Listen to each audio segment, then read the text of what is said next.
Hello, everyone. My name is Danny, and this is my review for the movie The Florida Project.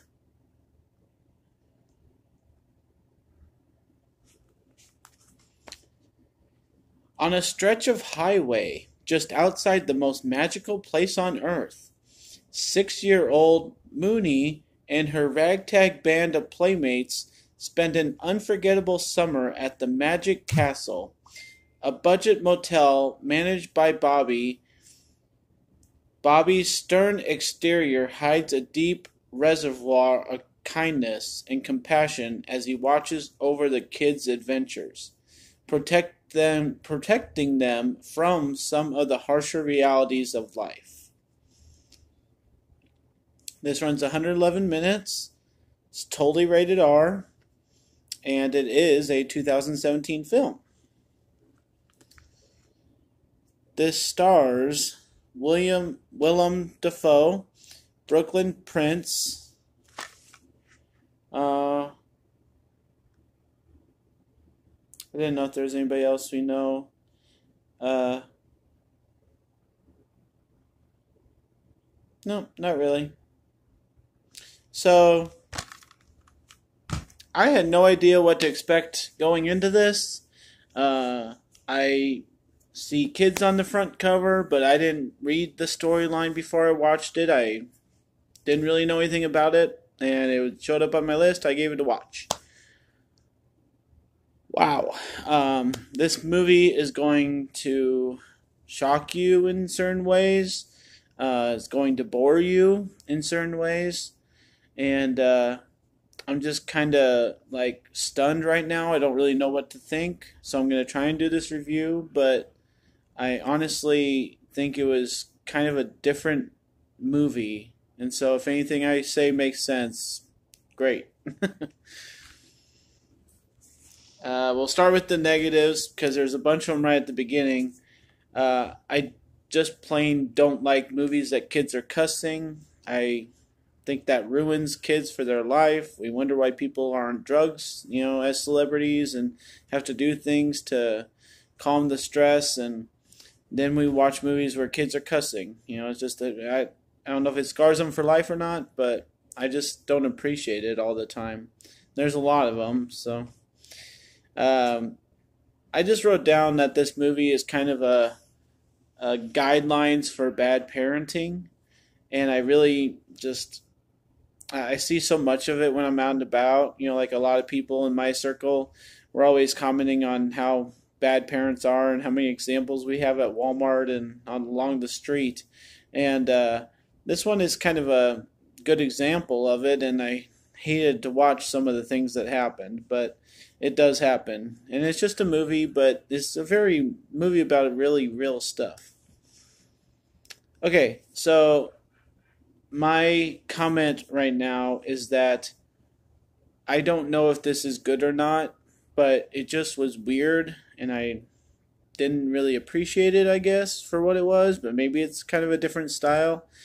I didn't appreciate the times that they had this scene, and they would show two of the kids, walking across.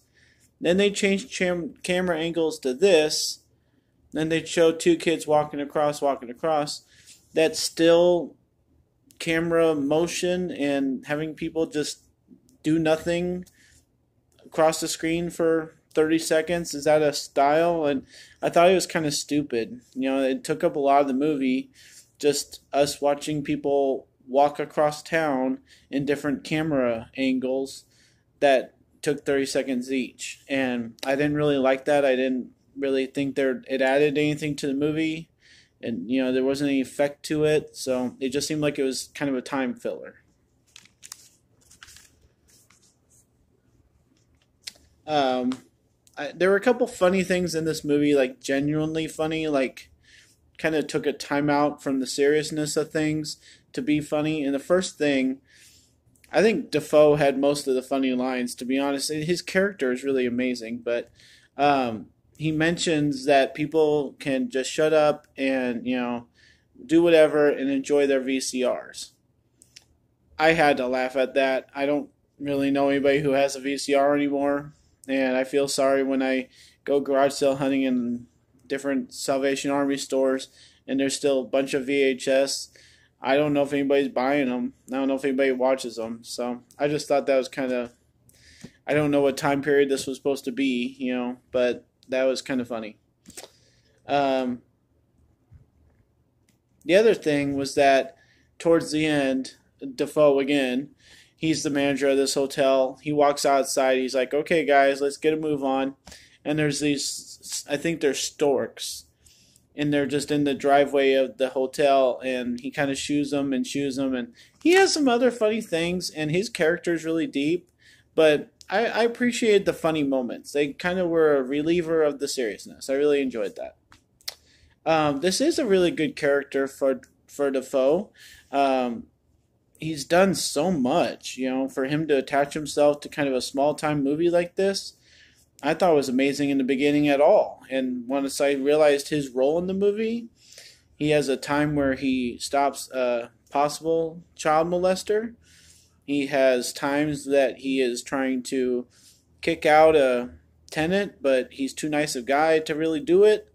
His character is really deep, and he really played it well. I really enjoyed it. I mean, he was kind of the star, obviously, of this movie, but he was really the standout also. I mean, if I didn't know it was him, then I still would have thought that character is amazing. So he turned it into something else. The other thing about just this movie and how it was done and the stuff it was about, um, I think a lot of people will actually enjoy it, but they might struggle with it because it's so real and the situations are kind of tough to watch, and the stuff that goes on is very normal for maybe what people would say is the trashier side of town. Um, I think that it's good because, and that people need to watch it because it's the times that we're living in. This is in Florida, near the happiest place on earth, and it could be in any town in America, really. I mean, every town has movie theaters and Burger Kings and Dairy Queens, and these kids could be anywhere in the world. And I think that's a good plus for this movie, to be authentic to people in what they're going through in life and what they're struggling with. And I kind of felt that from some of the years that I've had in my history, and realizing the struggle that they're going through is really real and, can happen to a lot of people right now. So I appreciated that side of the movie. I thought it was good for that part. Then we get to the nuts and bolts of this movie. Halfway through, I was wondering if the movie was almost over. And I looked at my clock and I saw it had only been an hour. I'm like, oh my gosh. So I kept watching and I kept watching. And the subject material of this movie is authentic, it is real. The characters are amazing. The stuff that goes on is hard to watch and hard to realize that that would actually happen, but does happen to people every day. It just is so slow moving and it doesn't really go anywhere, and some of the stuff just is so irrelevant, and then it spins its wheels, and I don't know. I just, they could have got to the point a lot faster, and they could have had a little bit more source material going along. I mean, they could have developed the characters more. There was so much to the characters that they just don't tend to, and they want to just handle these like two situations, of the mother and daughter struggling, and how good a kind of a guy that the hotel manager is. So I just think they could have gone a lot of different ways. They could have covered a lot of more different things. And then, honestly, this movie goes down a notch for the ending. I have no idea why you have to chicken out on endings. I've asked that question to a couple movies lately. I don't know if you just don't know how to end your movie, so you're like, okay, well, we'll just have it end as people run off in the distance, and I hate that. It doesn't help anybody. And it doesn't help you solidify that your movie is legit by coming up with a real ending. I gotta give this movie for the hardships, the kids cussing. It's tough for me. That really is a big thing for me. Just the realness of the movie, I guess. People will appreciate it. People will understand, that this is a fun project called the Florida Project, but it's just a little too something. I don't know. Maybe stupid, maybe slow. I don't know. But the ending is horrible, so I'm going to give the Florida Project a C. And I do suggest you see it. I want people to get their own opinion about this.